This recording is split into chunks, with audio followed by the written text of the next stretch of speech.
In this guide, I'm going to show you how you can dash here on PC in the Strongest Battlegrounds. Before we do get into this guide, make sure to like the video and subscribe to the channel with all notifications on. It really does help the channel and lets us know that you want more content like this. We'd greatly appreciate it. And if at any point throughout this guide you did have any questions, just ask them down in the comment section below and we can help you out further. I'm going to be doing my best to reply to every single comment down there. Now, when players talk about dashing here in the Strongest Battlegrounds, they're often referring to the advanced movement techniques like counter dashing, twist dashing, and so much more. Obviously, the basic input is just holding W down and then pressing Q, which will launch your character forward quickly, and this is the foundation for most of the movement tech in the game.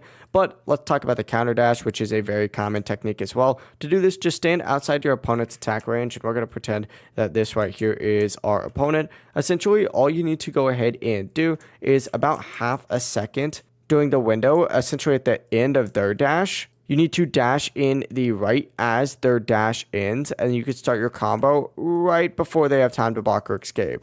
Another important technique is the twist dash. Essentially, it is just used during combos, especially after the fourth hit or your M1 attack chain. Normally, the fourth hit knocks your opponent away, but if you immediately perform a forward dash right after you knock them away and you'll land a fourth hit, you can alter the knockback slightly. Sometimes players like this trash can right here take like a small step forward. Let's just say it took a small step forward. Let's see if I can move it real quick. Nope. Okay. This will adjust the timing, obviously, and change the physics of the knockback and could cause the opponent to enter a rolling state in the air, which obviously reduces how far they get launched. Because of that, they stay super close to you and allow you to continue that combo. But yeah, it really is as simple as that. If you guys did have any questions, just ask them down in the comment section below and we can help you out further. I'm going to be doing my best to reply to every single comment down there. Before you do leave this guide, make sure to like the video and subscribe to the channel with all notifications on. It really does help us out and lets us know that you want more content like this. We'd greatly appreciate it. And if at any point throughout this guide you did have any questions, just ask them down in the comment section below and we can help you out further.